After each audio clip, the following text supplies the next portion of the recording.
اعوذ باللہ من الشیطان الرجیم بسم اللہ الرحمن الرحیم الحمد للہ رب العالمین والصلاة والسلام علی سید الانبیاء والمرسلین سیدنا ونبینا وشفیعنا بالقاسم محمد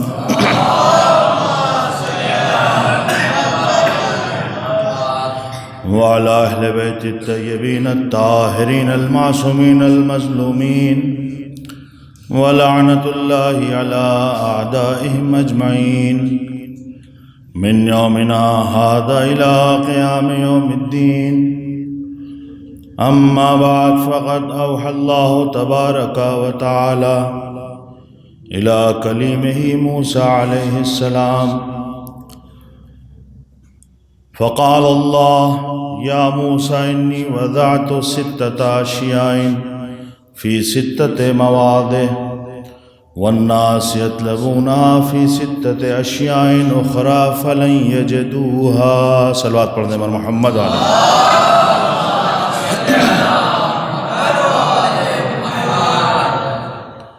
آپ حضرات سے گزارش ہے کہ ایک سورہ حمد اور 3 مرتبہ سورہ اخلاص کی تلاوت فرما کر مرزا محمد مہدی راکب ابن علی مہدی کی روح کو ارسال فرما.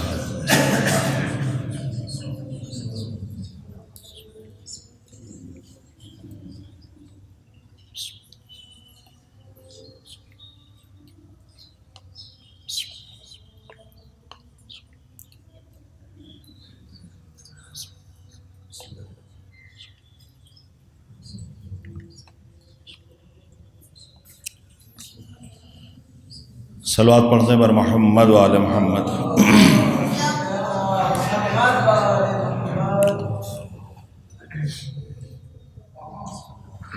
ارشاد ہو رہا ہے کہ موسیٰ ہم نے 6 چیزوں کو 6 جگہ پہ رکھا ہے، لیکن لوگ اسے کہیں اور تلاش کرتے ہیں. فَلَن يَجِدُوهَا أَبَدًا، لہذا کبھی بھی وہ انہیں پا نہیں سکتے. ہماری زندگی میں ہمارا انتخاب بہت اہم ہے. اگر ہمیں پڑھائی کرنا ہے تو ہم اس کے پاس جائیں گے کہ جو ہمیں صحیح طریقے سے پڑھا سکے. ہمیں اگر علاج کروانا ہے تو ہم اس کے پاس جائیں گے کہ جو اچھا ڈاکٹر ہو. ہمیں اگر گھر بنوانا ہے تو ہم اس کے پاس جائیں گے جو بہترین انجینئر ہو. یہ نہیں ہوگا کہ اگر ہم بیمار ہیں تو انجینئر کے پاس چلے جائیں، اگر ہمیں گھر بنوانا ہے تو ہم ڈاکٹر کے پاس چلے جائیں، اور اگر ہمیں کوئی مقدمہ لڑنا ہے تو بجائے کسی اچھے سے وکیل کے ایک اچھے سے پروفیسر کے پاس چلے جائیں. ہم اپنے مقصد میں کامیاب نہیں ہوں گے. ہو سکتا ہے ہم یہ کہیں کہ نہیں، ہم گئے تو بہت پڑھے لکھے آدمی کے پاس تھے، اس کے پاس بہت علم تھا، لہذا ہم نے ایک عالم کو چنا تھا، ایک جانکار کو چنا تھا، پھر ہم کامیاب کیوں نہیں ہیں؟ تو کہا یہی جائے گا کہ تم نے جانکار کو تو چنا تھا، لیکن تمہیں جس چیز کی ضرورت تھی، جس علم کی ضرورت تھی، اس علم کے جاننے والے کو نہیں چنا تھا. اگر انتخاب اچھا نہیں ہے تو نتیجہ بھی اچھا نہیں ملے گا. لہذا انتخاب اچھا ہونا چاہیے.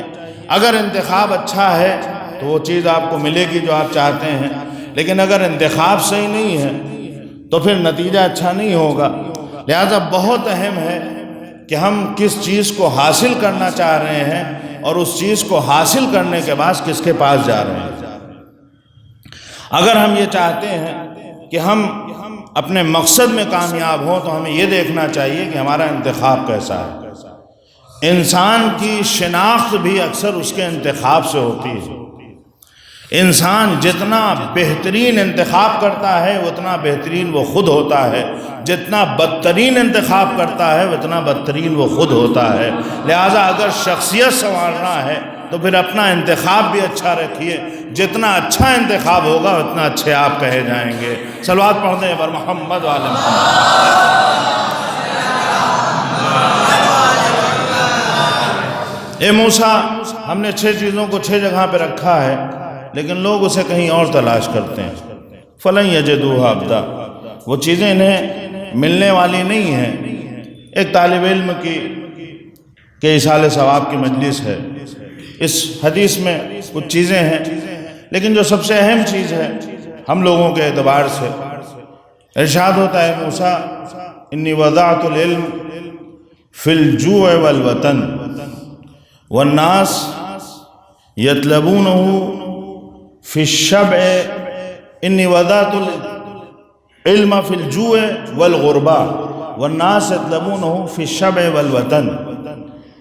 ہم نے علم کو غربت میں قرار دیا، ہم نے علم کو بھوک میں قرار دیا، لیکن لوگ اسے شکم سیری کی حالت میں اور اپنے وطن میں حاصل کرنا چاہتے ہیں۔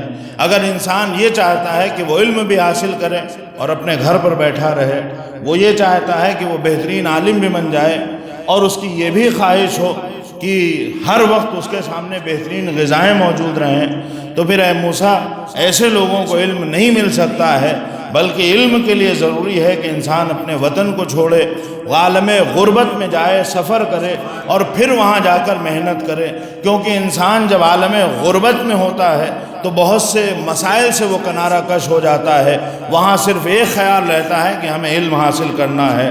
لہٰذا اس کا دوسرا معنی یہ بھی ہو سکتا ہے کہ اگر انسان کے اندر بھوک ہو لیکن بھوک علم حاصل کرنے کی ہو تو وہ انسان علم حاصل کرتا ہے، جس میں علم حاصل کرنے کی للک ہی نہیں ہے اسے علم کہاں سے ملے گا؟ صلوات پڑھ دیں بر محمد وعلی محمد۔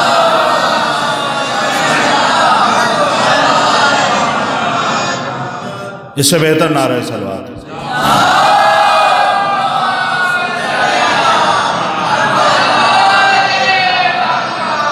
اور اسی لیے آپ دیکھیے کہ اہل بیت نے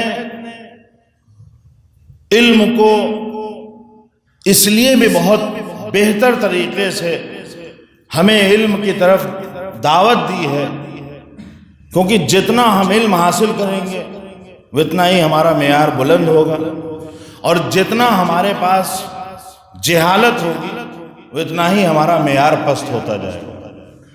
اسی لیے آپ دیکھیے جو بہت سی چیزیں ہیں ان میں جہاں دوسری بہت سی چیزوں پہ بہت اہمیت ہے، وہیں اسلام میں اور اہل بیت کی تعلیمات میں علم کی طرف دعوت دی گئی ہے۔ یہ کیوں اتنا زیادہ دعوت دی جا رہی ہے؟ کیونکہ علم اگر انسان کے پاس نہیں ہوگا تو وہ انسان جو محبت اہل بیت کا دعویٰ کرتا ہے وہ بھی اگر صرف اپنی جہالت پر آ جائے تو پھر اہل بیت سے اختلاف کرے گا، اسے ان کی معرفت حاصل نہیں ہوگی۔ یہ جہالت ہمیں اہل بیت سے قریب نہیں ہونے دے گی، بلکہ جہالت ہمیں اہل بیت سے دور لے کر جاتی ہے۔ علم پیدا کیجئے تاکہ اہل بیت سے قریب ہوتے چلے جائیے۔ اور اسی لیے کسی کا مشہور جملہ ہے، وہ کہتے ہیں کہ دیکھیے اگر ہمیں مولائے کائنات کو سمجھنا ہے، اگر ہمیں اہل بیت کو سمجھنا ہے تو صرف یہ نہیں ہے کہ ہمارے سینوں پہ ماتم کے نشان ہوں، ہماری پیشانی پہ سجدوں کے نشان ہوں، کہا نہیں، صرف اس سے اہل بیت سمجھ میں نہیں آئیں گے۔ اگر اہل بیت کو سمجھنا ہے تو عقل کے دریچے وا کرنے ہوں گے۔ جب یہ دریچے وا ہوتے ہیں تو انسان کو علم حاصل ہوتا ہے، جب علم حاصل ہوتا ہے تو پھر شعور پیدا ہوتا ہے، جہاں شعور ہو وہاں اہل بیت سمجھ میں آتے ہیں۔ صلوات پڑھ دیں بر محمد وعلی محمد۔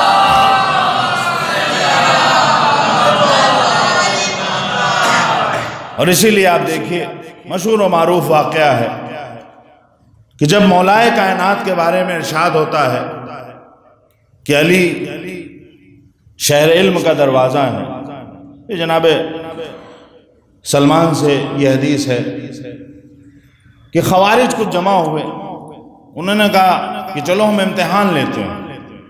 یہ کیسے کہہ دیا کہ یہ شہر علم کا دروازہ ہے، ہم امتحان لیتے ہیں اور وہ آتے ہیں، 10 لوگوں نے طے کیا کہ ہمیں چل کے علی کا امتحان لینا ہے،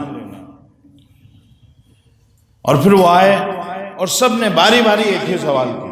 اب مجھے جتنا جو جواب یاد ہے، اور شاید وقت بھی اتنا نہ ہو، سوال کرنے والا آ کے سوال کرتا ہے، علی یہ بتائیے کہ علم افضل ہے یا مال؟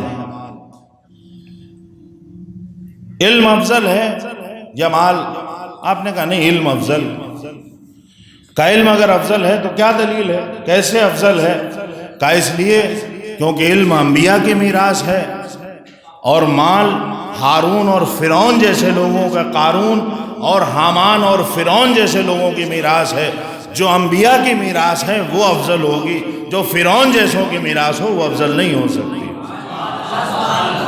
بس عزیزوں، یہیں پہ میں ایک جملہ آپ کے خدمت میں عرض کروں کہ اکثر آپ دیکھیے کہ جہاں مال آتا ہے، چونکہ میراث انبیاء کی نہیں ہے، لہٰذا جہاں مال ہوتا ہے اکثر ہم دیکھتے ہیں کہ اگر انسان کے پاس صرف مال آ جائے اور اپنے مال کی وجہ سے وہ اپنے آپ کو جانے کیا کیا سمجھنے لگتا ہے، ایسے ہی افراد ہوتے ہیں کہ جو مال کی وجہ سے جس کی میراث ہے اسی کی سیرت بھی اپنا لیتے ہیں، کبھی فرعون بن کے کھڑے ہو جاتے ہیں، کبھی حامان بن کے کھڑے ہو جاتے ہیں۔ اور جہاں پر صرف مال ہوتا ہے، علم نہیں ہوتا ہے، وہ اگر علم نہیں ہو اور انہوں نے مال کا صحیح طریقے سے استعمال نہیں کیا اور یہ مال ان کے اندر تکبر پیدا کر دے، تو پھر نہ انہیں علم سمجھ میں آتا ہے نہ عالم سمجھ میں آتے ہیں۔ صلوات پڑھ دیں بر محمد و آل محمد۔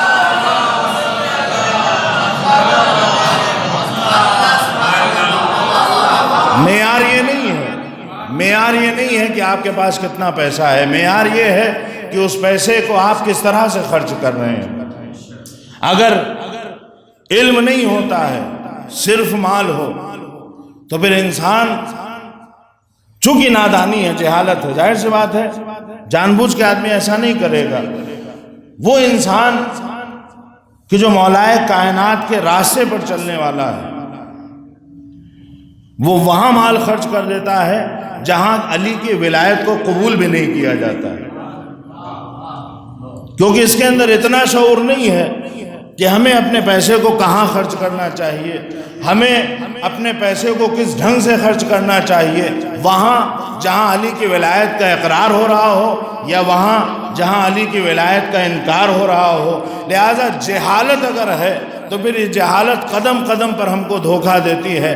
ہم سمجھتے تو ہیں کہ ہم اسلام کی خدمت کر رہے ہیں، لیکن ہم سے کچھ ایسے عمل سرزد ہو جاتے ہیں کہ جو ہماری تعلیمات کے خلاف ہوتے ہیں۔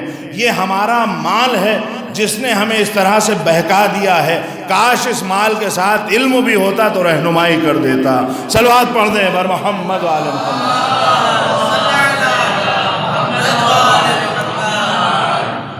لہذا جہاں علم ہے وہ انبیاء کی میراث ہے، اور جب انبیاء کی میراث ہوگی تو پھر انداز کچھ اور ہوگا۔ لیکن افسوس یہ ہے کہ آج کے دور میں اگر ہم تعلیم حاصل بھی کرتے ہیں تو بہت کم جگہ مقصد یہ ہوتا ہے کہ ہمیں علم حاصل کرنا ہے، بلکہ ہمارا مقصد یہ ہوتا ہے کہ اس علم کو ہم اس لیے حاصل کریں تاکہ مال بنایا جا سکے۔ یعنی اگر مقصد یہ ہو کہ اس علم سے ہمیں مال جمع کرنا ہے تو پھر یہ والا علم کبھی بھی انبیاء کی میراث نہیں ہو سکتا ہے، کیونکہ مقصد علم نہیں ہے، مقصد مال ہے۔ صلوات پڑھ دیں بر محمد و آل محمد۔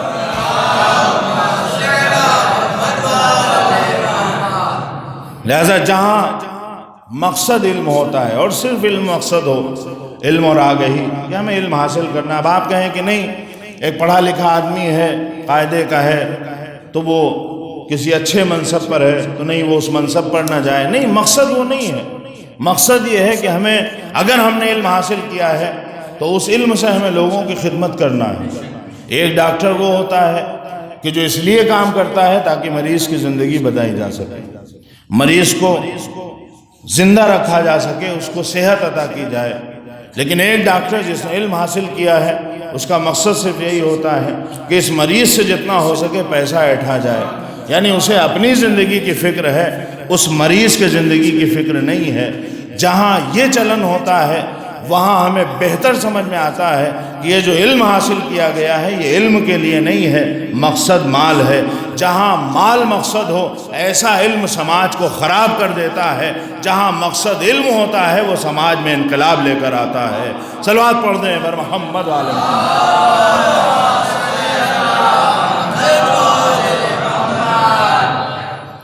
پھر ایک شخص کھڑا ہوتا ہے، پھر وہی سوال، اے علی یہ بتائیے کہ علم افضل ہے یا مال؟ وہی مجلس ہے، وہی افراد بیٹھے ہوئے ہیں، سوال کرنے والا ایک اور شخص ہے، کہا یہ بتائیے علم افضل ہے یا مال؟ آپ نے کہا نہیں، علم افضل ہے۔ کہا بتائیے کیسے علم افضل ہے؟ کہا اس لیے کیونکہ مال کی تم حفاظت کرتے ہو، علم تمہاری حفاظت کرتا ہے۔ یہاں پہ مرزا محمد اطہر صاحب ایک مثال دیا کرتے ہیں، وہ کہتے تھے کہ اگر آپ کہیں سفر پہ ہوں اور کوئی خطرناک وادی ہو اور وہاں پر آپ اپنی سواری سے جا رہے ہیں اور آپ کی سواری خراب ہو گئی، اب آپ اس کو اسٹارٹ کرنا چاہ رہے ہیں، گاڑی اسٹارٹ نہیں ہو رہی، ساتھ میں بچے ہیں، اور اب آپ اس میں اضافہ کر لیجئے کہ بہت سی دولت بھی آپ رکھے ہوئے ہیں ساتھ۔ اب آپ کی جان، مال، عزت، آبرو سب خطرے میں۔ کیوں؟ کیونکہ آپ کو علم نہیں ہے، آپ میکینک نہیں ہیں، آپ اس گاڑی کو صحیح نہیں کر سکتے۔ اتنے میں ایک صاحب اور آئے، اپنی سواری سے پوچھا کیا بات ہے؟ انہوں نے کہا یہ گاڑی خراب ہے۔ وہ اترے اور انہوں نے اتر کے صرف ایک تار تھا اس کو ادھر سے ادھر کر دیا، گاڑی اسٹارٹ ہو گئی۔ اب جو آپ کی جان، مال، عزت و آبرو خطرے میں تھی، وہ کیوں؟ کیونکہ آپ کے پاس علم نہیں تھا۔ جہالت نے جان، مال، عزت و آبرو کو خطرے میں ڈالا تھا۔ ایک عالم جانکار آدمی آیا، اس نے ذرا سے چند لمحوں میں ایک تار کو ادھر سے ادھر کیا، اب آپ کی جان بھی محفوظ ہے، آپ کا مال بھی محفوظ ہے، عزت و آبرو بھی محفوظ ہے۔ یعنی جہاں علم ہوتا ہے وہ مشکل کشا ہوتا ہے۔ بس جس کے پاس تمام چیزوں کا علم ہوگا وہ اس طرح سے دنیا کی مشکل کشائی کرے گا، اس طرح سے سوالوں کے جواب دے گا کہ سوال کرنے والے پریشان ہو کر سوال کریں گے، اے علی یہ بتائیے کہ آپ جواب دینے میں دیر کیوں نہیں کرتے؟ تو آپ نے کہا ذرا یہ بتاؤ تمہارے ہاتھوں میں انگلیاں کتنی ہیں؟ کہا 5۔ کہا تم نے دیر کیوں نہیں کی؟ کہا یہ ہاتھ تو ہمارے سامنے ہے۔ کہا جس طرح سے تمہارے سامنے تمہارا ہاتھ ہے اسی طرح سے ہمارے سامنے پوری کائنات ہے، پھر جواب دینے میں دیر کیوں کریں؟ صلوات پڑھ دیں بر محمد وعلی محمد۔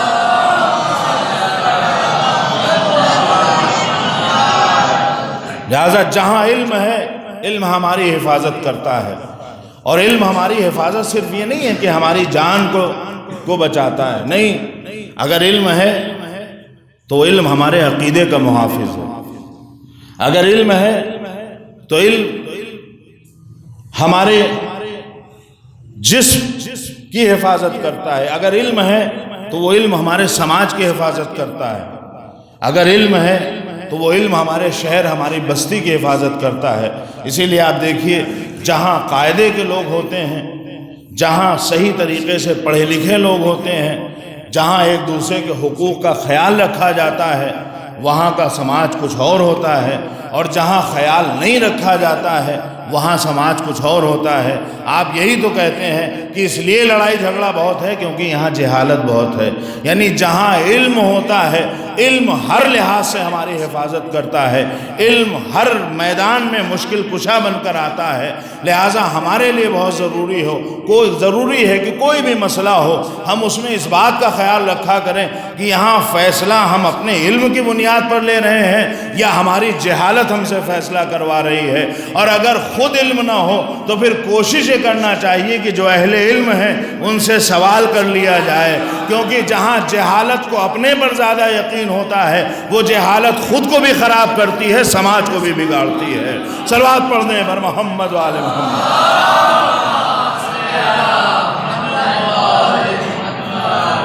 اس سے بہتر نعرہ صلوات۔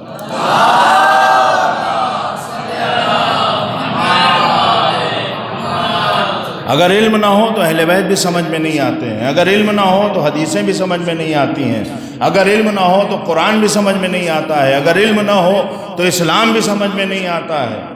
بہت سے واقعات ہیں تاریخ میں، کوئی آتا ہے، کچھ لوگ آئے بلکہ، اور وہ آ کے کہتے ہیں مولا کائنات کی خدمت میں کہ مولا ذرا اپنے فضائل بیان کیجیے، یا بعض جگہ ہے یہ حدیث کوئی بیان کیجیے۔ تو مولا نے کہا ان کلامی صعب مستصعب، دیکھو ہماری گفتگو تھوڑا سخت ہوا کرتی ہے، اسے سمجھنا ہر کس و ناکس کے بس کی بات نہیں ہے۔ اب آپ سوچئے کہ چاہنے والے آئے ہیں، بہت دور کا سفر کر کے آئے ہیں، خود مولا کائنات سے حدیث سننا چاہ رہے ہیں، اور مولا یہ کہہ رہے ہیں کہ نہیں ہم تمہیں اپنے فضائل نہیں بتائیں گے۔ یعنی فضائل کو سمجھنے کے بھی کچھ معیار ہوتے ہیں، اگر ان معیار پہ کھرے نہیں اتریے گا تو فضیلت کچھ اور ہوگی، آپ سمجھ کچھ اور جائیے۔ لہذا معیار ہونا چاہیے، صرف یہ نہیں ہے کہ آپ ساری خصوصیتیں آپ یہ کہیں ہمارے مولا ایسے ہیں، ہمارے مولا ویسے ہیں، ہمارے مولا میں اتنا علم پایا جاتا تھا، ہمارے مولا اتنے شجاع تھے، ہمارے مولا نے کبھی ظلم کو برداشت نہیں کیا، ہمارے مولا نے کبھی ظالم کو برداشت نہیں کیا۔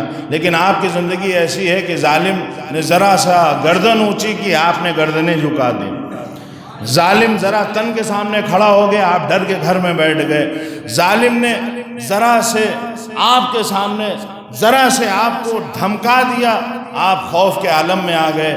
یہ جو ظالم سے ڈر رہا ہے یہ علی والا کیسے ہو سکتا ہے؟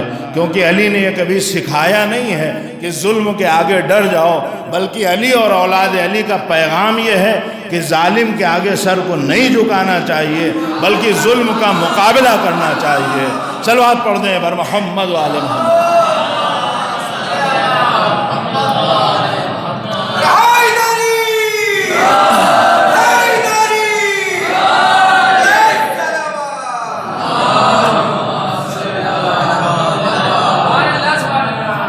جہاں ظلم ہو رہا ہے، جہاں ظالم ہے، پیغام یہ ہے کہ تمہیں سب کچھ لٹا کے اپنے دین کو بچانا ہے، لیکن ہم سب سے پہلے اپنے دین کو داؤں پہ لگاتے ہیں، پھر اس کے بعد کوئی اور بات کرتے ہیں۔ اگر ایسا چلن ہے، اگر ایسا سماج ہے، اگر ایسے ہم ہیں، تو پھر اس کا مطلب یہ ہے کہ ہم نے اہل بیت کو سمجھا نہیں ہے، ہم نے ان کی سیرت کا صحیح طریقے سے مطالعہ نہیں کیا ہے۔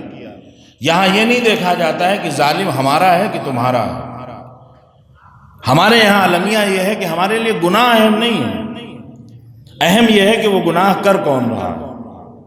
اور جب ایسا سماج ہوتا ہے تو اس سماج میں گناہ دن بدن بڑھتے جاتے ہیں، گھٹتے نہیں ہیں، کیونکہ آپ کو گناہ سے نفرت نہیں ہے، بلکہ آپ گناہ پہ ری ایکشن اس وقت دیکھتے ہیں جب یہ دیکھ لیتے ہیں کہ اس گناہ کا کرنے والا کون ہے۔ اگر اپنا جھوٹ بول رہا ہے تو اس کا جھوٹ بھی سچ ہے، اور اگر کوئی اور جھوٹ بول رہا ہے تو اس کے جھوٹ کی برائی کی جا رہی ہے۔ اگر اپنا کوئی غلط کام کر رہا ہے تو اس کے غلط کام کو دبایا جا رہا ہے، لیکن دوسرا اگر ذرا سے غلطی کرے تو اس کی غلطیوں کو ابھارا جا رہا ہے۔ آج کل جو ہندوستان کے حالات ہیں، جو دن بدن اس طرح کے واقعات ہمارے سامنے آ رہے ہیں، اس کی ایک وجہ یہ ہے کہ یہاں پر گناہ کی مخالفت نہیں ہوتی ہے، بلکہ پہلے یہ دیکھا جاتا ہے کہ اس گناہ کا کرنے والا کون ہے۔ اگر مقصد یہ ہے کہ ہم گناہ کے کرنے والے کے مذہب کو دیکھیں، اس کے قبیلے کو دیکھیں، اس کی ذات کو دیکھیں، پھر اس کے بعد مخالفت کریں، تو یہاں مخالفت مذہب کی ہو رہی ہے، مخالفت ذات کی ہو رہی ہے، مخالفت قبیلے کی ہو رہی ہے۔ وہ گناہ اپنی جگہ پر باقی ہے، گناہ کی مخالفت کیجئے تاکہ اسے ختم کیا جا سکے۔ صلوات پڑھ دیں بر محمد و آل محمد۔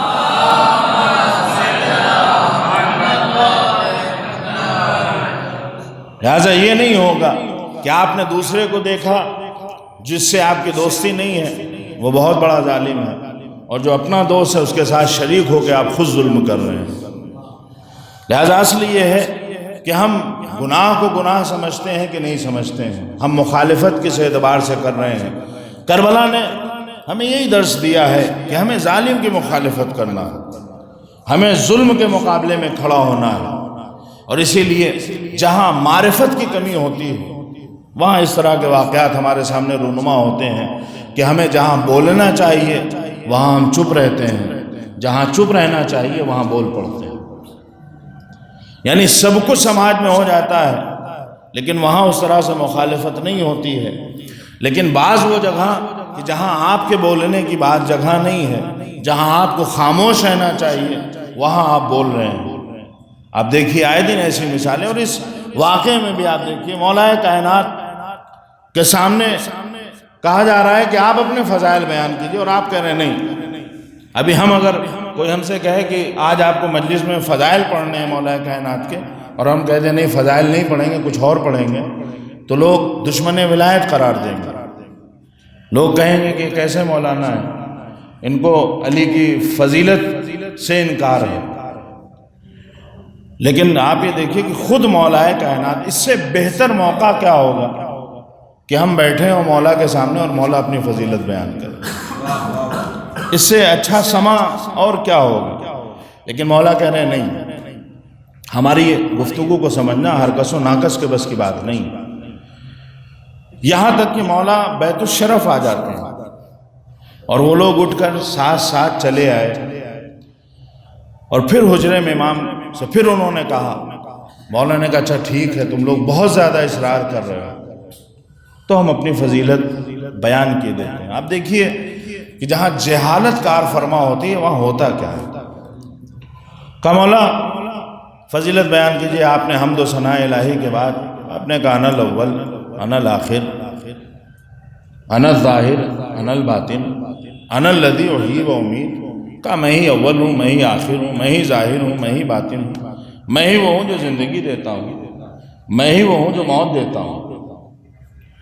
تو وہ جو اب تک یہ کہہ رہے تھے کہ مولا فضائل بیان کیجئے، فوراً کھڑے ہو گئے اور اس کے بعد کہتے ہیں یا علی قد کفرتا، اے علی تم نے کفر اختیار کیا۔ معاذ اللہ مولا کائنات سے وہ کہہ رہے ہیں جو اپنے آپ کو شیعہ کہہ رہے تھے، جو اپنے آپ کو علی کا ماننے اور چاہنے والا کہہ رہے تھے، وہ کہہ رہے ہیں علی آپ نے کفر اختیار کیا۔ یعنی یہیں سے ایک بات سمجھ میں آتی ہے کہ جہالت کا مزاج یہ ہے کہ اگر اسے کچھ سمجھ میں نہ آئے تو کفر کے فتوے لگا دیتی ہے۔ جہالت کا مزاج یہ ہے کہ اگر اس کے بات سمجھ میں نہیں آ رہی تو پھر وہ کفر کے فتوے لگا دیتی ہے۔ اگر مرجع نے ہماری مرضی کے خلاف فتویٰ دیا تو پھر وہ مرجع اچھا نہیں لگتا ہے ہمیں۔ اگر کسی عالم نے ایسی بات بول دی کہ جسے ہم خود کہہ رہے ہیں کہ ہاں یہ صحیح نہیں ہے، مگر پھر بھی یہ کہہ رہے ہیں کہ نہیں آپ ہمارے خلاف بول کیوں رہے ہیں، یعنی یہ بھی حد ہے کہ ہم غلط کہہ رہے ہیں کہ کام غلط ہے، لیکن اتنا برداشت نہیں ہے کہ اس غلط کام کو غلط کہہ دیا جائے۔ جب ایسا مزاج بن جائے، جب اس طرح کا سماج ہو، تو اس بات کی دلیل ہے کہ نہ یہاں پر علم نام کی کوئی چیز ہے، اور جب علم نہیں ہے تو معرفت نہیں ہوگی، جب علم نہیں ہے تو آگہی نہیں ہے، جب علم نہیں ہے تو شعور نہیں ہے، اور ایک بے شعور معاشرہ وہی سب کچھ کرتا ہے جو آج ہمارے ہاں ہو رہا ہے۔ صلوات پڑھ دیں بر محمد و آل محمد۔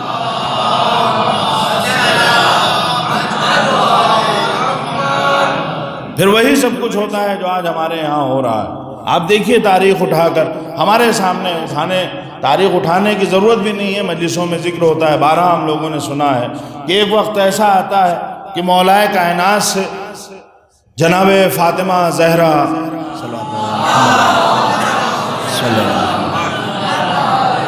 آپ کہتے ہیں علی سنا کہ لوگ تمہیں سلام نہیں کرتے ہیں، تو آپ نے کہا آپ سلام کی بات کر رہی ہیں، ہم سلام کرتے ہیں تو لوگ جواب نہیں دیتے۔ یہ کون علی ہیں؟ یہ وہی علی ہیں جو ممبر سے آ کے جواب دیا کرتے تھے، یہ وہی علی ہیں جو کہتے تھے کہ جو پوچھنا ہو مجھ سے پوچھ لو۔ لوگ پوچھتے پوچھتے پریشان ہو گئے لیکن مولا جواب دیتے رہے۔ یہ وہی علی ہیں جنہوں نے ہر مارکے میں آگے رہ کے اپنی شجاعت کا لوہا منوایا، اپنے صبر کا لوہا منوایا، سب کچھ ہے، لیکن وہی علی ہیں اور تنہا ہیں۔ بھیڑ کہاں ہے؟ بھیڑ امیر شام کے دربار میں ہے۔ کیا علم یہاں سے وہاں منتقل ہو گیا؟ کہا نہیں، یہاں علم ہے، وہاں اداکاری ہے، ریاکاری ہے، فنکاری ہے۔ یعنی یہ اس دور کا چلن ہے کہ عوام جہاں جہالت ہوتی ہے، جہاں معرفت کی کمی ہوتی ہے، اسے اداکاری سمجھ میں آ جاتی ہے، اسے ریاکاری اچھی لگتی ہے، اسے فنکار اچھا لگتا ہے، لیکن جو خود وارث علم ہے، جو باب شہر علم ہے، وہ تنہا رہ جاتا ہے اور اس کے سلام کا جواب دینے کے لیے بھی کوئی موجود نہیں ہے۔ لہٰذا آج کے حالات میں ہمیں شکوہ نہیں کرنا چاہیے کہ لوگ کیوں علماء کے ساتھ نہیں ہیں، لوگ کیوں فنکار کے پیچھے ہیں، بلکہ اس بات کے لیے دعا کرنا چاہیے کہ ہمارے سماج میں کم سے کم اتنا علم پیدا ہو جائے، کم سے کم انہیں اتنا علم حاصل ہو جائے کہ وہ کم سے کم وہ تاریخ اٹھا کر پڑھ لیں کہ جو تاریخ ہمیں یہ بتاتی ہے کہ ایک وقت ایسا تھا کہ جب علی تنہا تھے اور امیر شام کے دربار میں بھیڑ لگی ہوئی تھی۔ ہم کم سے کم اپنے کو ایسا بنا لیں کہ ہمیں علی والا کہا جائے، امیر شام والا نہ کہا جائے۔ صلوات پڑھ لیں بر محمد وعلی محمد۔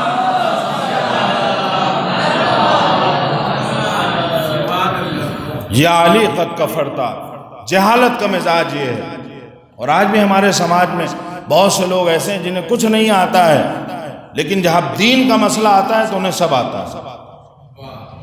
اور جہالت کی سب سے خطرناک قسم یہی، دیکھیں ہم لوگ بھی کوئی بہت زیادہ پڑھے لکھے نہیں کہ آپ کہیں کہ نہیں بہت زیادہ آتا ہے اور یہ اور وہ، ایسا نہیں ہے۔ لیکن آپ دیکھیے کہ حالات کیسے ہیں۔ جہالت اس مقام پر ہے کہ آدمی جسے کچھ نہیں آتا ہے، جسے صحیح سے حدیث پڑھنا نہیں آتی ہے، وہ کسی مرجع کے خلاف کھڑا ہو جاتا ہے کہ نہیں فلاں کا فتویٰ ہمیں سمجھ میں نہیں آیا، فلاں نے یہ بات کیسے کہہ دی ہمیں سمجھ میں نہیں آئی۔ بھائی آپ کے سمجھنے کی چیز ہی نہیں ہے تو آپ کو سمجھ میں کیسے آئے گا؟ جس کے سمجھنے کی چیز ہے اسے سمجھ میں۔ اب ہم اگر کہیں کوئی بہت ہی ٹپیکل فارمولہ ہو کسی ڈاکٹر کا یا کسی انجینئر کا یا کہیں بھی، اور ہم یہ کہیں کہ بھائی ہمیں وہ فلاں ڈاکٹر کا وہ نسخہ اور وہ فارمولہ سمجھ میں نہیں آیا، ہمارے نہ سمجھنے سے وہ چیز غلط نہیں ہو جائے گی، یہ ہماری سمجھ کا دوش ہے کہ ہم نہ سمجھیں۔ لیکن المیہ یہ ہے کہ جو ناسمجھ ہے وہی اپنے آپ کو سب سے زیادہ سمجھدار سمجھتا ہے۔ منطق کے اصطلاح میں ایسے لوگوں کو جاہل مرکب کہا جاتا ہے کہ جنہیں یہ بھی نہیں پتا ہے کہ انہیں کچھ نہیں پتا ہے۔ صلوات پڑھ دیں بر محمد وعلی محمد۔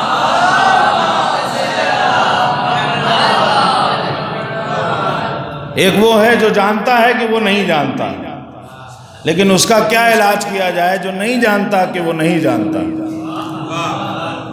جب اسے پتہ ہی نہیں ہے کہ وہ کچھ نہیں، اب ہمیں نہیں معلوم ہے، ہم کو نہیں پتا ہے کہ ہم ڈاکٹر نہیں ہیں، تو اب اگر کوئی آئے گا تو نسخہ لکھ دیں گے، کیونکہ ہمیں معلوم ہی نہیں، ہم تو سمجھ رہے ہیں ہمیں سب کچھ آتا ہے۔ کوئی وکیل آیا، کسی نے کہا چلیے عدالت میں کیس لڑنا ہے، ہم چلیں گے، وہ اور بات ہے کہ اس کو کیس جیتنے دیں گے یہ عدالت والا، اور نہ اس مریض کو صحت والا کیس جیتنے دیں گے، دونوں جگہ ہار ہمارا مقدر ہے۔ لیکن ہم بار بار ہارتے ہیں، پھر بھی ہم اس بات پر اصرار کرتے ہیں کہ نہیں ہماری جہالت ہی سب کچھ ہے، جبکہ ہمیں یہ تسلیم کرنا چاہیے کہ جہاں علم و آگہی ہے وہیں شعور ہے، جہاں شعور ہے وہاں ترقی ہے۔ مولائے کائنات نے دنیا کو یہی پیغام دینا چاہا، زندگی بھر اہل بیت نے یہی سمجھایا کہ دیکھو اپنے اندر علم پیدا کرو، جتنا تم عالم ہوتے جاؤ گے اتنے تمہارے اندر معرفت پیدا ہوتی جائے گی۔ صلوات پڑھ دیں بر محمد وعلی محمد۔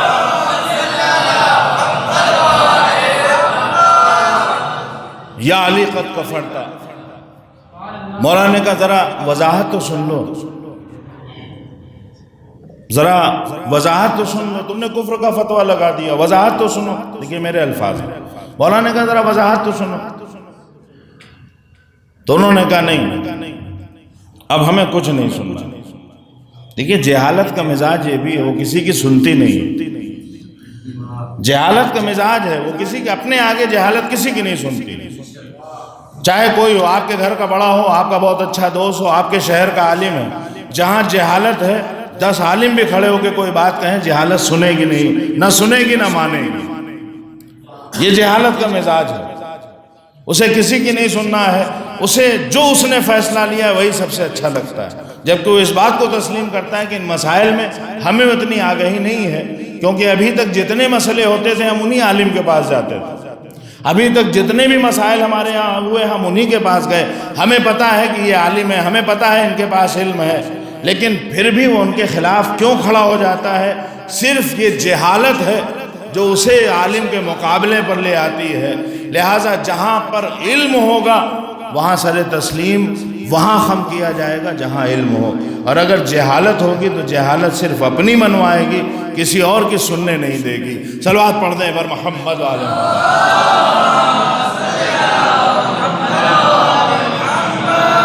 مولا نے کہا ذرا وضاحت تو سن لو، انہوں نے کہا نہیں ہمیں نہیں سننا۔ اب وہی مولا کائنات جو ابھی تک یہ کہہ رہے تھے کہ ہم تمہیں نہیں سنائیں گے کہ تم میری بات سمجھ نہیں پاؤ، لیکن اب یہ کہہ رہے ہیں نہیں تم سنو، وہ کہہ رہے ہیں نہیں، وہ اٹھے اور جانے لگے۔ روایت کا جملہ ہے یا باب، مولا نے کہا یا باب استمسک بہم، اے دروازے ان کا راستہ روک۔ روایت کہتی ہے کہ دروازہ بند ہو گیا اور وہ لوگ رکنے پہ مجبور ہوئے۔ اب یہ میرے مولا کا اعجاز ہے کہ اگر دیوار کو اشارہ کریں تو در بن جائے، در کو اشارہ کریں تو دیوار بن جائے۔ صلوات پڑھنے پر محمد والے محمد۔ اور یہاں سے ایک بات اور سمجھ میں آتی ہے کہ کبھی کبھی زبردستی بھی فضیلتیں سنانا چاہیے، کیونکہ جہاں ادھوری فضیلتیں ہوتی ہیں وہاں پھر وہ فضیلت بھی ریئیکشن کر جاتی ہے۔ لہذا مکمل علاج جب تک مریض کا نہ ہو، جب تک اسے پوری طریقے سے سمجھا نہیں دیا جائے، تب تک یہ سارے مسائل پیدا ہوتے ہیں۔ اور ہمارے سماج میں بہت سے مسائل کی وجہ یہی ہے۔ آپ نے دیکھا ہوگا ایک آدمی آتا ہے کہ نہیں فلاں حدیث ہے ہمارے سامنے، اسے یہ بھی نہیں معلوم ہے کہ یہ حدیث صحیح ہے کہ نہیں صحیح ہے، معتبر ہے کہ نہیں معتبر ہے، کیسی ہے، کیا ہے، یہ حدیث مکمل ہے بھی کہ نہیں ہے۔ اس حدیث کا صرف ایک حصہ ہم نے لیا ہے، اس کے پہلے کیا ہے، اس کے بعد میں کیا ہے، کچھ نہیں۔ صرف انہوں نے کہا نہیں ہم نے فلاں حدیث میں ایسا دیکھا ہے، لہٰذا چونکہ ہم نے دیکھا ہے، اور کہاں دیکھا ہے، واٹس ایپ پہ دیکھا ہے یا فیس بک پہ دیکھا ہے، اس سے زیادہ دیکھنے کی حیثیت بھی نہیں ہے کہ اس کے آگے ہم دیکھ سکیں۔ لیکن اس کے بعد بھی ہم فوراً فیصلہ کر دیتے ہیں کہ چونکہ ہم نے یہ حدیث فلاں جگہ دیکھا ہے اور ترجمہ دیکھا ہے، لہٰذا وہ جو مرجع یا وہ عالم کا فتویٰ ہے وہ ہمیں سمجھ میں نہیں آ رہا، ہم اس کی مخالفت کرتے ہیں۔ ہمیں کم سے کم اتنا سمجھنا چاہیے کہ ہم جن حدیثوں کے ترجمے پڑھتے ہیں، انہی آیات اور انہی حدیثوں کی وادیوں میں وہ علماء ساری زندگی بسر کرتے ہیں، اور پھر اس کے بعد ہمارے یہاں کوئی مجتہد بنتا ہے، کوئی عالم بنتا ہے، کوئی ڈاکٹر بننا چاہے 2-4 سال میں بن جائے گا، جو عام کورس ہوتے ہیں۔ اس کے بعد کسی کو تخصص انجینئرنگ کرنی ہے، وہ انٹر وغیرہ کے بعد جائے 4-6 سال میں انجینئر بن جائے گا۔ لیکن ہمارے یہاں مجتہد اور عالم بننا اتنا آسان نہیں ہے، نہ جانے کتنی محنتیں ہوتی ہیں اور کس طرح سے علم حاصل کیا جاتا ہے، ہم لوگ سوچ بھی نہیں سوچ سکتے ہیں۔ پھر اس کے بعد یہ فتوے دیے جاتے ہیں۔ یہی مرجعیت ہے جو آج ہماری شیعت کی آبرو ہے، یہی علماء اور مراجع ہیں جن کی وجہ سے آج ہماری قوم زندہ ہے، یہی علماء اور مراجع ہیں جن کی وجہ سے آج ہمارا نام ہے۔ آپ جو صرف فضائل کی کتابیں پڑھ لیتے ہیں اور خوش ہو جاتے ہیں، کبھی یہ بھی سوچئے کہ ان کتابوں کو لکھنے والے کون ہیں، کبھی یہ بھی سوچئے کہ ان حوضوں کو قائم کرنے والے کون ہیں جہاں یہ کتابیں لکھی گئی ہیں، کبھی یہ بھی سوچئے کہ اس ماحول کو بنانے والے کون ہیں، ایسے علماء کی پرورش کرنے والے کون ہیں کہ جو آ کر آپ کے سامنے اس طرح سے کتابیں لکھتے ہیں اور حدیثیں نقل کرتے ہیں۔ اگر کچھ ہے تو یہی علم ہے، یہی مرجعیت ہے جس نے تشیع کا بھی دفاع کیا ہے، اور صرف تشیع کا نہیں بلکہ ہم جتنے بھی شیعہ ہیں، اگر شیعہ زندہ ہیں، اگر ہم زندہ ہیں تو اس میں بھی انہی علماء کا کردار ہے، انہی مراجع کا کردار ہے۔ شیعت اگر زندہ ہے تو وہ بھی انہی کی وجہ سے زندہ ہے۔ صلوات پڑھ دیں بر محمد وآل محمد۔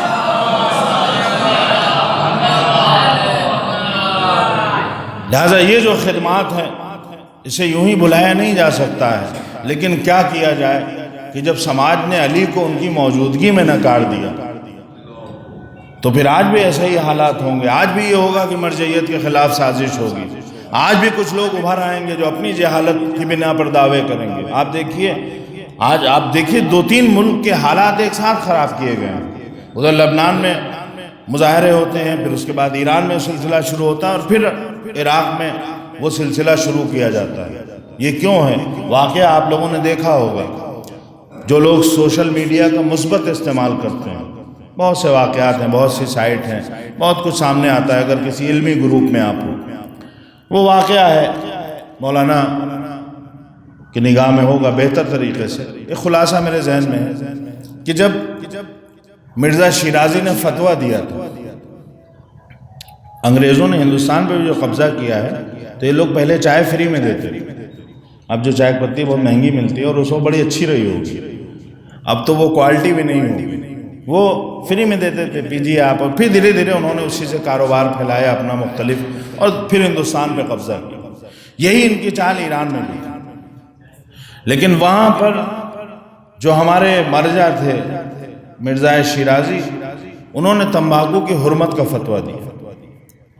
نتیجہ یہ ہوا, اثر یہ ہوا, جو لوگ اس دور کے بارے میں لکھتے ہیں کہ اگر کوئی اپنے گھر میں حقہ رکھے بھی تھا تو گھر کی عورتوں نے کہا کہ جب ہمارے مرجع نے حرام کر دیا ہے تو ہم گھر میں حقہ رہنے نہیں دیں. آپ دیکھیے کہ کسی بھی سماج میں ترقی اسی وقت ہوتی ہے جب دونوں پہیے بیلنس ہوں اور ایک ساتھ چلیں. اگر بیداری صرف ایک طرف ہو اور ایک طرف اندھیرا ہی اندھیرا ہو تو پھر انقلاب نہیں آتا. لہٰذا نہ خود اندھیرے میں رہیے نہ اس صنف کو اندھیرے میں رہنے دیجیے. جتنا علم اور آگاہی ہوگی اتنا ہی ہمارا سماج ترقی کرے گا. اور اکثر جو بچوں کی پرورش ہوتی ہے اس میں بہت اہم کردار ہوتا ہے ماں کا. کیونکہ اب پروفیسر صاحب بیٹھے ہوئے ہیں, یہ صبح گئے شام میں لوٹ کے آئے اور پھر اس کے بعد دوستوں کے ساتھ بیٹھنا ہے یا مثلا پان وان کھانا ہے تو جانا ہے کہیں باہر. وقت اس میں آپ کا پورا 12 گھنٹے 16 گھنٹے. اب اس کے بعد آپ کے پاس اتنا وقت نہیں ہے کہ آپ یہ دیکھیں کہ بچے کی تمام تربیت. ہاں یہ ہو سکتا ہے کہ آپ پوچھ لیں وہ اسکول گیا نہیں گیا کیا ہوا, لیکن وہ کیا کر رہا ہے, کیسے رہ رہا ہے, اس کی ایکٹیویٹیز کیا ہیں, وہ اگر کسی کی نگاہوں میں ہے تو وہ ماں ہے. لہٰذا اگر ماں بہتر ہے, اگر وہ صحیح طریقے سے, وہ عالم ہے, وہ بچے کی صحیح سے پرورش کر رہی ہے تو ایسے ماحول میں پلنے والے بچے بھی بہت زیادہ ترقی کرتے ہیں. صلوات پڑھ دیں بر محمد وعلی محمد.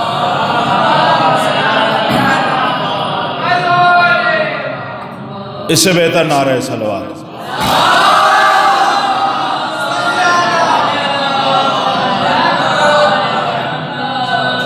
خیر, ہمیں سب سے پہلے خود اپنا خیال رکھنا ہے, پھر اس کے بعد دوسروں کا کہ کس طرح سے ہمیں اس سماج میں رہنا ہے. آپ یہ دیکھیے کہ جہالت, مولا کائنات کہہ رہے ہیں فضیلت سن لو, وہ کہہ رہے ہیں ہم نہیں سنیں. یعنی اگر جہالت عروج پر ہو تو وہ اپنے مولا کی زبان سے ان کی فضیلت بھی نہیں سننا چاہتی.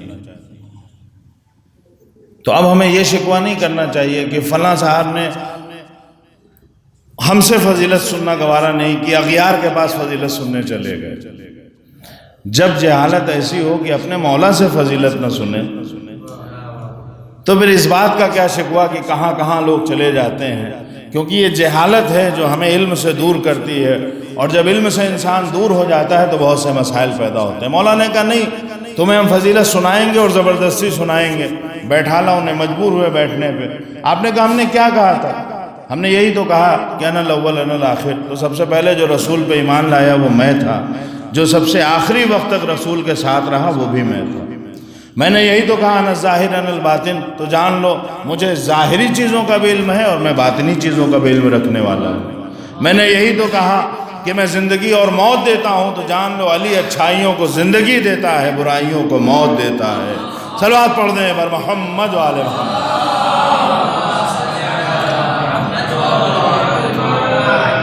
علی اچھائیوں کو زندگی دیتا ہے, برائیوں کو موت دیتا ہے. تو اب جہاں علی والا سماج ہوگا وہاں اچھائیوں کو زندگی ملے گی, جہاں علی والا معاشرہ ہوگا وہاں برائیوں کو موت آئے گی. اور اگر برائیاں پنپنے لگیں, برے لوگ اپنا قد کو بلند کرنے لگیں تو سمجھ لیجئے گا کہ پھر یہ معاشرہ علی والا نہیں رہ گیا ہے. کیونکہ جہاں علی والا سماج ہوتا ہے وہاں اچھائیاں پنپتی ہیں, برائیوں کو موت آتی ہے. بس عزیزوں, میں نے آپ کی زحمتوں کو تمام کیا.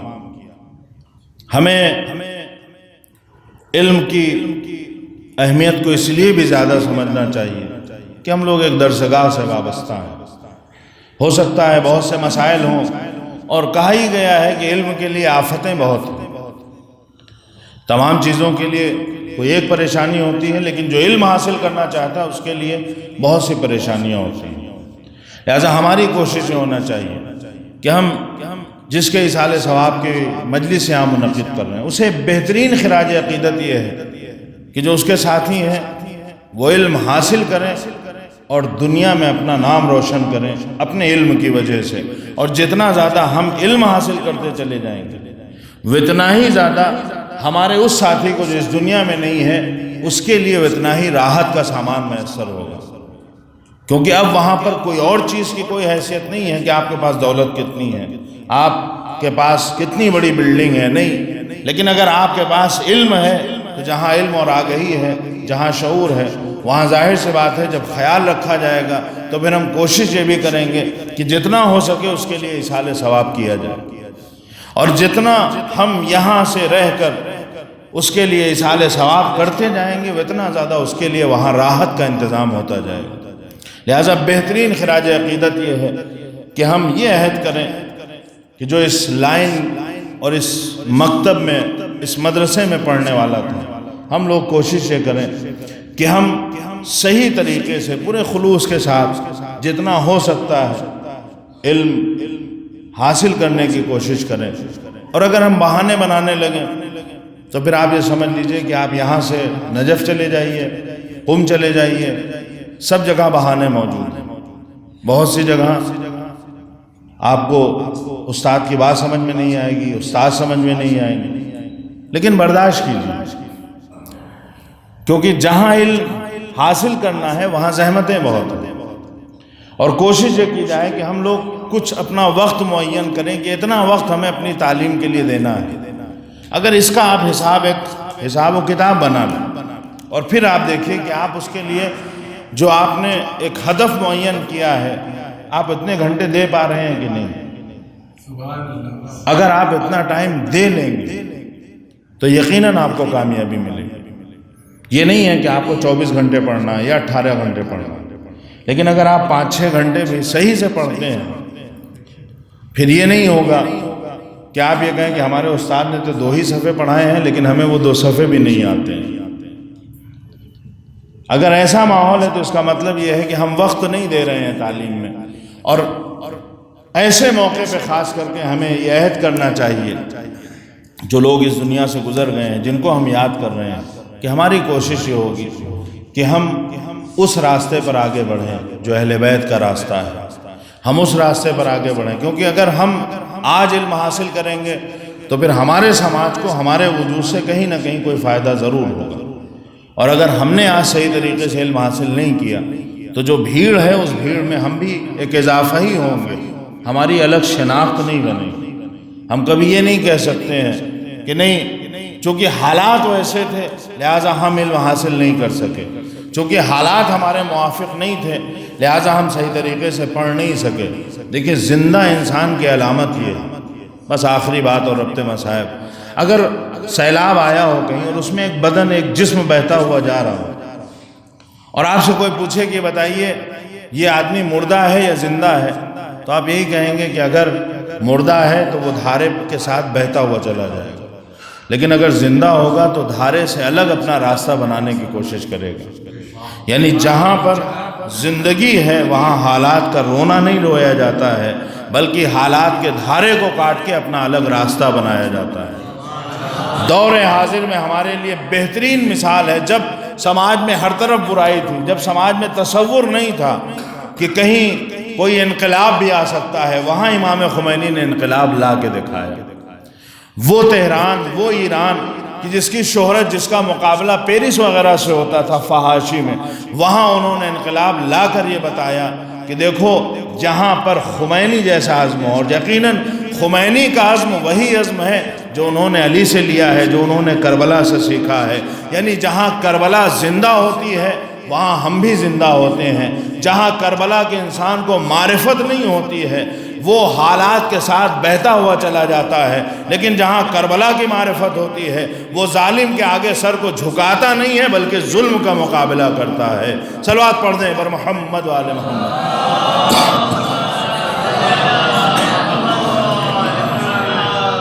لیکن عزیزوں، امام حسین علیہ السلام نے جو کربلا جیسی درسگاہ ہمارے سامنے پیش کی ہے، جو قیامت تک کے لیے ہمارے لیے مشعل راہ ہے، اس کربلا کو تعمیر کرنے میں امام حسین علیہ السلام نے کتنا خون جگر بہایا ہے اس کا ہمیں اندازہ نہیں ہے۔ عزیزوں، بہت آسان ہے یہ کہہ دینا کہ کربلا میں امام حسین علیہ السلام نے اپنے 6 مہینے کے اصغر کی قربانی دی۔ بہت آسان ہے یہ کہہ دینا کہ کربلا میں امام حسین علیہ السلام نے اپنے 18 سال کے علی اکبر کی قربانی دی۔ لیکن عزیزوں، اگر آپ اصغر کی مثال لانا چاہیں تو آپ کو اصغر کی کہیں اور کوئی مثال نہیں ملے گی۔ اگر آپ اکبر کی مثال لانا چاہیں تو آپ کو اکبر جیسا کوئی جوان نہیں ملے گا، ایک ایسا جوان جو شبیہ ہے پیغمبر ہے۔ آپ سوچئے کہ اس سے کتنی حسین کو محبت رہی ہوگی۔ ایک جوان کے اصحال ثواب کی موت ہے، اصحال ثواب کی مجلس ہے، ایک جوان کی موت ہوئی ہے، ہم اسے یاد کر رہے ہیں۔ لیکن آپ دیکھیے کہ ہمارا صرف یہی تو رابطہ تھا کہ ہم لوگ مدرسے میں ایک ساتھ تھے، لیکن جب جوان کی موت ہوئی تو نہ صرف یہ کہ مدرسے والے بلکہ پورے شہر والے اشکبار تھے۔ کیوں؟ کیونکہ سب سے زیادہ غم اسی بات کا تھا کہ ایک جوان عین جوانی کے عالم میں ہم سے رخصت ہو گئے۔ کیسا جوان تھا؟ کہا بہت ملنسار تھا، ملنے جلنے والا تھا، بہت محبتی تھا، سلیقے سے گفتگو کرتا تھا، ڈھنگ تھا ملنے کا۔ لیکن عزیزوں ذرا سوچئے کہ امام حسین علیہ السلام نے جس جوان کے کلیجے سے نیزہ نکالا ہے، اس جوان کی مثال ہم کہاں سے لا سکتے ہیں؟ ایک ایسا جوان جو شبیہ پیغمبر ہے، ایک ایسا جوان کہ جسے امام حسین علیہ السلام اتنا عزیز رکھتے ہیں، اتنا چاہتے تھے کہ جب وہ جوان رخصت ہو کر چلا ہے تو حسین کمر کو تھامے ہوئے پیچھے پیچھے چلے آ رہے ہیں۔ پلٹ کر علی اکبر نے دیکھا، بابا آپ تو ہمیں رخصت کر چکے، اے علی اکبر کاش تم کسی جوان کے باپ ہوتے تو تمہیں اندازہ ہوتا، تمہارا کوئی جوان فرزند ہوتا تو تمہیں اندازہ ہوتا کہ حسین کے دل پر اس وقت کیا گزر رہی ہے۔ ہاں عزیزوں، جناب علی اکبر میدان میں گئے ہیں، آپ نے جنگ کرنا شروع کی ہے، اثناء جنگ میں پلٹ کر آئے ہیں، ایک بار آتے ہیں اور کہتے ہیں اب بابا مجھے پیاس مارے ڈالتی ہے۔ ایک بار امام حسین علیہ السلام نے کہا کہ اپنے زبان کو میرے دہن میں رکھ دو، زبان رکھی ہے، فوراً واپس کھینچ لی، بابا آپ کا دہن تو مجھ سے بھی زیادہ خشک ہے۔ حسین نے انگشتری دی ہے، لیکن یہاں پہ ٹھہر کے میں ایک بات عرض کرنا چاہتا ہوں کہ علی اکبر کو پتا تھا کہ خیمے میں پانی نہیں ہے، علی اکبر جانتے تھے کہ بابا پیاسے ہیں، پھر بھی علی اکبر حسین سے پانی کا مطالبہ کیوں کر رہے ہیں؟ شاید علی اکبر اس لیے آئے تھے کہ جب میدان جنگ کی طرف جا رہے تھے تو آپ نے پلٹ کے دیکھا تھا کہ باپ کمر تھامے پیچھے پیچھے چلا آ رہا ہے۔ شاید اثناء جنگ علی اکبر کو خیال آیا ہو کہ چلو ایک بار اور اپنے بابا کو چہرہ دکھا دیتے ہیں۔ اکبر پانی مانگنے نہیں آئے تھے، حسین کے پاس آئے تھے کہ اے بابا ایک بار اور آپ شبیہ پیغمبر کی زیارت کر لیجئے۔ اب اکبر جب رخصت ہوئے ہیں تو حسین نے اکبر کو کس عالم میں دیکھا ہے؟ جوان ہے، زمین پہ ایڑیاں رگڑ رہا ہے۔ اے بیٹا علی اکبر کیا ہوا؟ بابا کلیجے میں نیزہ در آیا ہے۔ ایک بار حسین نے نیزے کو نکالنا چاہا، ارے نیزے کے ساتھ ساتھ علی اکبر کا کلیجہ بھی نکل آیا۔ واہ اکبرا، واہ حسینہ۔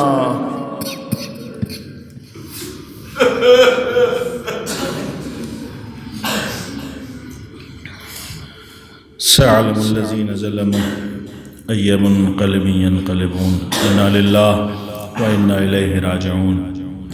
بار الہ ہماری اس مختصر سی عبادت کو قبول فرما۔